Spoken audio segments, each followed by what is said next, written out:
আসসালামু আলাইকুম গাইস, কেমন আছেন আপনারা সবাই? আপনাদের জন্য আমি আজকে ডাটা দিয়ে চিংড়ি মাছ আর ইলিশ মাছের একটা রেসিপি নিয়ে আসছি। আমি দুই রকমের মাছ দিয়ে আজকে ডাটাটা রান্না করবো। তো প্রথম দেখুন এখানে আধা কাপ পেঁয়াজ দিয়ে দিছি আর তেল দিয়েছি। তেলটা দিয়ে সুন্দর করে পেঁয়াজটা হালকা একটু কাঁচা গন্ধটা যাওয়ার পরে এখানে আমি 1.5 চামচের মতন আদা রসুন বাটা দিয়ে দিছি। 1 চামচ লবণ দিয়ে দিলাম বইরা বইরা, বেশি করে একটু লবণ দিছি 1 চামচ একটু বইরা। আর এখানে মরিচের গুঁড়া দিয়ে দিলাম 1.5 চামচ, আর হলুদ দিয়ে দিব আমি বইরা 1 চামচ। তো হলুদটা দিয়ে এখন আমি একটু পানি দিয়ে দিব, পানিটা দিয়ে মশলাটা কষায় নিব। তো দেখুন এদিকে পানিটা দিয়ে দিব, এখন আমি পানিটা দিয়ে মশলাটা ভালো মতন কষায় নিব। এই হলুদ আর মরিচের কাঁচা গন্ধটা যাতে জায়গা আদার আর হলুদের, তো ভালো মতন কষাইয়া তারপরে কিন্তু আমি এখানে তরকারিটা দিব। তা আমার এই তরকারিটাতে আমি একটু ধনিয়া গুঁড়া দিছি, ওটা দেখাইতে ভুলে গেছি। আর এদিকে দেখুন যখন কষানো হয়ে গেছে আমি কয়েকটা ইলিশ মাছ আর বেশি করে কটা চিংড়ি মাছ দিয়ে দিছি একসাথে। তো চিংড়ি মাছ আর ইলিশ মাছটা সুন্দর করে আমি একটু মশলাটার সাথে কষাই নিব। আর কষাইয়া এখানে আমি ডাটা আর আলু দিয়ে দিছি। তো ডাটা আর আলুটা দিয়ে সুন্দর করে চিংড়ি মাছ আর ইলিশ মাছটা সুন্দর করে একটু কষাই নিব।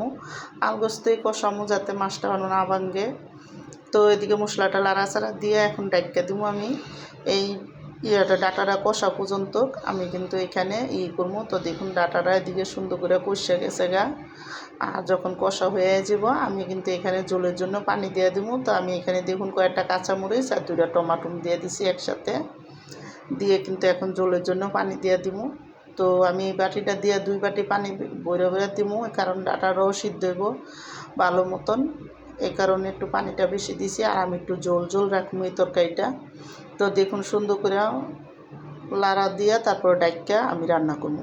তো আমার ডাটা দিয়া চিংড়ি মাছ আর ইলিশ মাছের রেসিপিটা যাদের পছন্দ তারা তারা লাইক সাবস্ক্রাইব দিয়েন। প্লিজ আমার ভিডিওটা বেশি বেশি শেয়ার করে দিয়েন আর সাবস্ক্রাইব করে দিয়েন।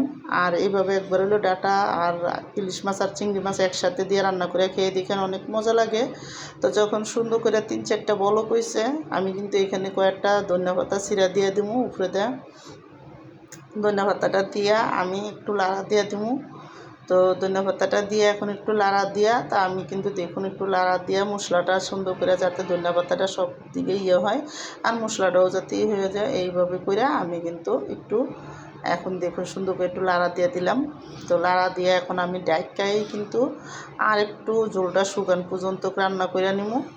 আর যখন সুন্দর করে আরেকটু ঝোলটা শুকাই আইব, উপরে দিয়ে সুন্দর তেল উঠতে যাব, তারপরেই কিন্তু আমি মাছটা নামাই দিব, তরকারিটা নামাই দিব এখন। আর দেখুন তরকারিটা কিন্তু সুন্দরভাবে হয়ে গেছে, মাখা মাখা ঝোলও আছে আর সুন্দর করে তেল উঠতে আছে। এখন আমার রান্না শেষ।